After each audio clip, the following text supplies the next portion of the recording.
Hoje a gente está conversando, foi uma sugestão aqui do Léo Nogueira, né? E ele fala muito sobre as funções do ciúme. A gente já enumerou algumas, 3 delas, e já eu vou trazer para vocês. Mas antes, deixa eu trazer essa pergunta da nossa amiga que está participando aqui, olha. Cadê ela? Ela pergunta sobre, aqui, ciúme tem a ver com insegurança? Lembra que eu falei da ferida, da infância? Uhum. Então, quando eu fico... aliás, tem também o próximo tópico, vai ajudar a responder para ela também. Tá. Mas vamos pensar que, como na infância eu fui abandonado, rejeitado, senti muito essa carência, porque também tem o ciúme, tem a ver com uma carência, uma falta, eu fico muito inseguro quando a outra pessoa não está por perto. Mônica, é como se eu fosse uma criança deixada, abandonada, muitas vezes, sabe? E aí eu uso da posse, do controle, né, para que eu me sinta preenchido e eu não tenha eu tenho uma proteção, alguém que cuida de mim. Uhum. Só que isso, Mônica, se eu falar assim, alguém que cuida de você, isso é só na infância, porque agora eu já sou adulto. Então muitas pessoas têm dificuldade com ciúme porque elas não são adultas, elas são criancinhas carentes, querendo que a outra pessoa viva só em função dela. Isso. E aí por isso que eu controlo o comportamento da outra pessoa, para ela não ir embora. Só que muito desse controle é porque que aí é o próximo tópico, eu projeto no outro a minha própria traição. Então é mais ou menos assim, eu sei do que eu estou fazendo por trás, escondido, e às vezes eu quero controlar a outra pessoa porque eu tenho medo que ela faça a mesma coisa que eu estou fazendo. Então é meio que eu projeto na outra pessoa aquilo que eu mesmo estou fazendo, então eu controlo ela para ela não fazer comigo o que eu já estou fazendo com ela. Né? Essa é uma outra função do ciúme, projetar no outro o que eu já estou fazendo. O que eu estou fazendo, né? E a gente tem um outro ali, uma outra função que é perpetuar o abuso do sistema familiar. Explica melhor pra gente, que função é essa? Então, vamos pensar que quando eu estou no ciúme, Mônica, não é um abuso no sentido de que eu não dou o direito da outra pessoa ser ela mesma. Então, como é que eu vou falar a palavra? Eu sequestro a individualidade da outra pessoa. Então é assim, ela não pode sair com os amigos tal, ela não pode usar a roupa tal, ela não pode ter o hobby ela não pode ter os seus próprios hobbies. Aqui eu estou falando mais de relacionamento afetivo, mas isso vale para outros tipos de relacionamento. Às vezes pais também têm ciúme dos filhos, às vezes amigos têm ciúme dos amigos. Mas o que acontece muito nos relacionamentos, essa relação de abuso, é porque na minha família já tem isso. A minha família me ensina a tomar posse. O meu pai ou a minha mãe, ou ambos, controlam um ao outro, sequestram, né, reprime, sufoca, não deixa a outra pessoa viver a individualidade dela.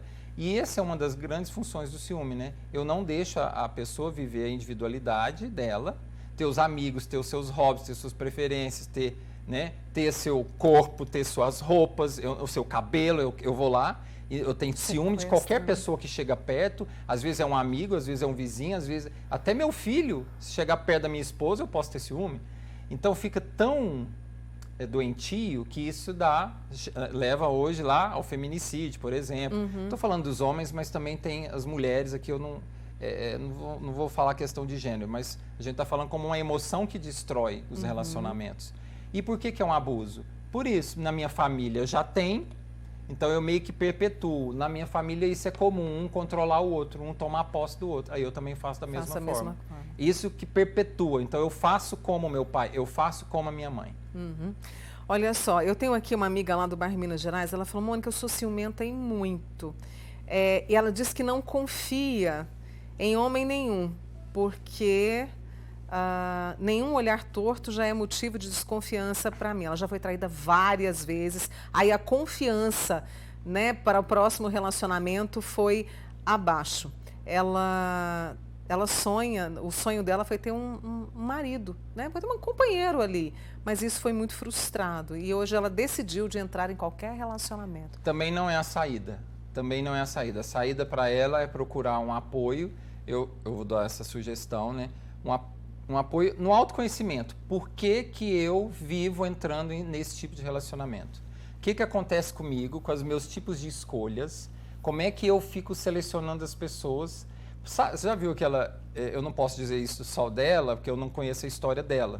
Mas sabe aquela coisa do dedo podre? Eu vou lá e eu escolho sempre um relacionamento tóxico. Porque aí um relacionamento tóxico confirma o que eu já acredito de todo mundo, que eu não tenho que confiar mesmo, né? Que ela acabou de dizer aí, que eu não tenho que confiar, que eu não tenho que me doar, que eu não tenho que me entregar para um relacionamento, eu tenho que ficar sozinha mesmo, é o que eu mereço mesmo. Então acho que tem a ver com uma sensação de abundância, de merecimento. O que eu mereço?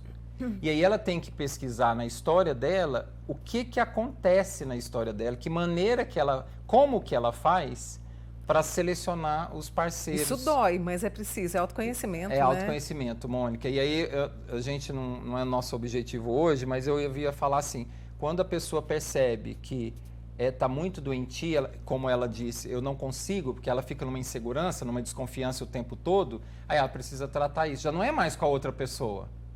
Se eu estou sentindo isso em todos os relacionamentos, por que eu estou sentindo isso? Por que eu não conquisto o meu direito de confiar em mim, de ser segura comigo, que aí talvez é um passo que ela vai dar, falar, eu não vou fazer isso, não vou me relacionar agora. Se ela diz isso e fala, não vou me relacionar agora, eu vou cuidar de mim e entender em mim por que eu atraio relacionamentos que me prejudicam, aí é bom falar, não, vou dar um tempo desse negócio aqui de relacionar, deixa eu entender, né? Deixa eu entender, aí eu vou lá e me pesquiso, faço um trabalho comigo para entender isso e vou me entregar para uma relação. Porque é legal, né? Um relacionamento. Essas funções que você trouxe, eu vou até pedir pelo pessoal para colocar aí mais uma vez. Diante de todas essas explicações, desses papéis que você trouxe para a gente, o que eu faço? Já sei disso tudo. E aí? O que eu faço com esse pacote que você trouxe? Exatamente. Aí para cada um daqueles itens, né? Para mim, eu vou voltar na resposta dessa ouvinte aí, né, telespectadora, que é eu me ver, eu me conhecer. Nós falamos um tempo aqui atrás, né, sobre desenvolvimento emocional, sobre você poder olhar para suas emoções, porque quando as emoções nos incomodam, é algo que eu não tenho mais controle sobre aquilo e aquilo sempre está dentro de mim, então eu preciso procurar um apoio. Ou eu vou ler um livro, tem um livro, eu acho que eu sempre falo desse livro aqui, chama Quem Me Roubou de Mim, né, do Padre Fábio. Então, é muito interessante porque ele fala dessa relação quando a gente sequestra a pessoa e o ciúme é um jeito de sequestrar a pessoa e ela ficar só ao nosso redor.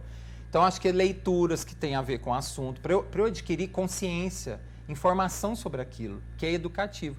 E terapia, né? Acho que aí terapia, uma psicoterapia, para ajudar a pessoa a se ver, entender a sua história. Mônica, muitas histórias do ciúme tem a ver com a maneira como eu fui criado. Vem lá do meu passado, lá da minha infância. Eu queria deixar aqui, às vezes eu estou publicando muitos assuntos relacionados a isso, aí eu queria deixar meu Instagram aqui para as pessoas poderem falar. Léo Nogueira Psicólogo. Aí vocês coloquem lá, Léo Nogueira Psicólogo, que eu estou fazendo às vezes vários postzinhos informando as pessoas sobre esses assuntos. Isso é muito bom, isso é muito interessante e eu sei que você vai sugerir outros temas para a gente também, porque é um desafio a gente se lançar nesse mundo, olhar para a gente e olhar para aquilo que a gente pode melhorar, porque a gente está na vida para isso, né, Léo? E, claro, melhorar o nosso entorno também.